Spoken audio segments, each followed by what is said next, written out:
পুরুষের জুতা স্যান্ডেল পরে, পুরুষের শার্ট প্যান্ট পরে, পুরুষের পোশাক পরে। এই এলাকা থেকে এখন রাস্তা পাকা হয়ে গেছে। এই সুন্দরপুর নারায়ণপুরের ছেলেমেয়েরা বেশি শিক্ষিত শিক্ষিতা, এরা এখন মনে করেছে বেটি ছেলেরা যে আমাকে নিজেকেই বাজার করতে হবে। কেন? ওর স্বামী যখন কাপড় কিনে নিয়ে এসেছে তখন ওই কাপড়ে হাতে বলছে কি যে মোটা কাপড় কিনে নিয়ে এসেছে। তখন নিরুপায় হয়ে স্বামী বলেছে তাহলে তুই কিনে নিয়ে। তখন ও যাওয়ার সুযোগ পেয়েছে। কাপুরুষ, কাপুরুষ, এর নাম কাপুরুষ, এর নাম কাপুরুষ। জীবনে আমরা কোনোদিন বাজারে যাইনি, জীবনে আমরা তো বেঁচে আছি। এবং এই কথা তো দূরের কথা, কাপড় কোনো মানুষ যদি কিনে নিয়ে এসে বাসায় দেয় তাহলে বলতে পারবে না এটা মোটা না চিকন। আর যদি স্বামী হাতে দেয় তাহলে বলতে হবে তুমি যাহাই আনিয়েছ তাহাতেই আমি খুশি।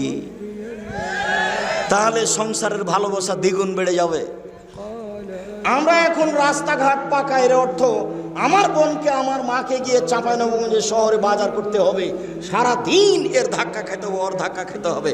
মোহর দিনে আপনি ধাক্কা খায় আর একজনের খারাপ লাগে না? একটু লজ্জা লাগে না? একটু শরম লাগে না? একটু হায়া লাগে না? একটু খারাপ লাগে না? একটু বোধোদয় না? একটু বোধগমন, একটা আত্মমর্যাদা নেই? আত্মমর্যাদা, আত্মমর্যাদা। উপস্থিত বৈঠকের দিনই মুসলিম শুনেন, উপস্থিত বৈঠকের দিনই মুসলিম বোন শুনেন। এই মেয়ে কথা বলছো কেন? তখন থেকে তোমার জন্য কথা বলছি আর তুমি কথা বলছো মানে লজ্জা হয় না তোমার? শরম হয় না তোমার? হায়া হয় না তোমার? ইতস্তবোধ হয় না তোমার? বোধোদয় নেই তোমার? বোধগম্য নয় তোমার? কোন সাহসে তুমি কথা বলো?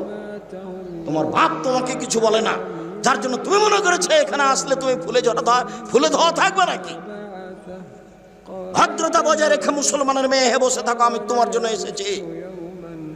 এই মাঠে আমি গত বছর আসতে পাইনি, আমার একটা দুঃখ বেদনা আছে। আমি সাত করে তোমার জন্য এসেছি, তুমি মুখ খুলবা না। আমার কথা শেষ হবে তখন তুমি ভাবতে ভাবতে বাড়ি যাবা। এটা আমি ঐকান্তিক কামনা এ দেশের মানুষ হিসেবে তোমার কাছে আমি দাবি রাখি।